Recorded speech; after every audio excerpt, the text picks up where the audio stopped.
A man went to God and asked him, "What is the true value of life?" God looked at him and gave him one single stone and said, "Find out the value of this stone, but don't sell it." The man took the stone to an orange seller and asked him, "What would the cost of this be?" The orange seller saw the shiny stone and said, "You can take 12 oranges for this, and I'll take the stone for that." The man apologized and said that he couldn't sell the stone. God had asked him not to sell, so he didn't. The man then went ahead and he found a vegetable stand and a vegetable seller. He goes up to the seller and says, "What would the value of this stone be? What would you give me for it?" The vegetable seller looked at the man and looked at that shiny stone and said, "Tell you what, you could take one sack of these potatoes and give me the stone.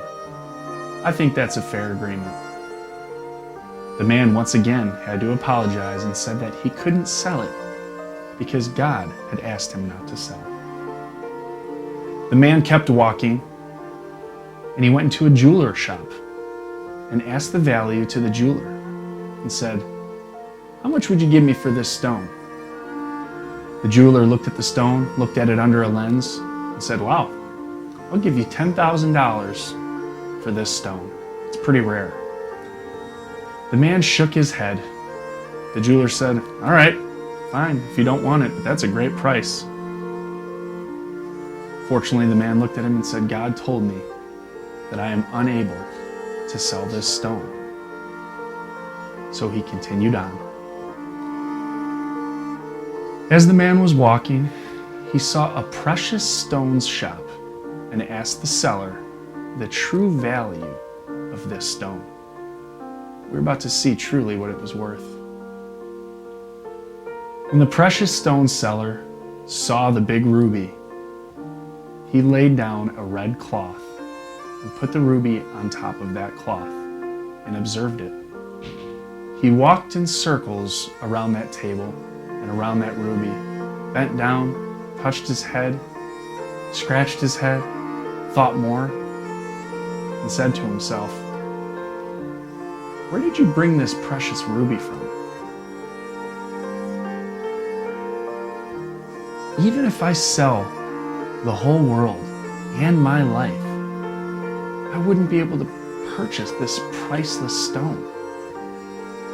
Stunned and confused, the man returned to God, looked him in the eye and said, "What happened? Now tell me, what's the value of life, God? I don't understand this. There's no value to this ruby that I brought to the jeweler shop and the stone shop and all of that." And God said, "The answer you got from the orange seller, the vegetable seller, and the jeweler seller, and the precious stone seller explain the value of your life." You see, you may be a precious stone and even priceless, but people may value you based on the level of information, their belief in you, their motive behind entertaining you, their ambition, and your risk-taking ability. But don't fear. You will surely find someone who will discern your true value one day. You see, in the eyes of God, you are very, very, very precious. Respect yourself. Don't put a price tag on yourself. You are unique, and you are worth more than you'll ever know. No one can replace you. Your worth is so much more than what other people can offer. So I hope this video stuck with you a little bit. If you find value in the video, please like, share it, hit that subscribe button, and leave a comment in the comment section about if you have other stories that you would like us to read. But hopefully this impacted your heart, hopefully this impacted your mind, and hopefully it impacted your soul. Remember, you are valuable and you are loved. and you can't put a price tag on God's creation of you. Have a wonderful day, and God bless.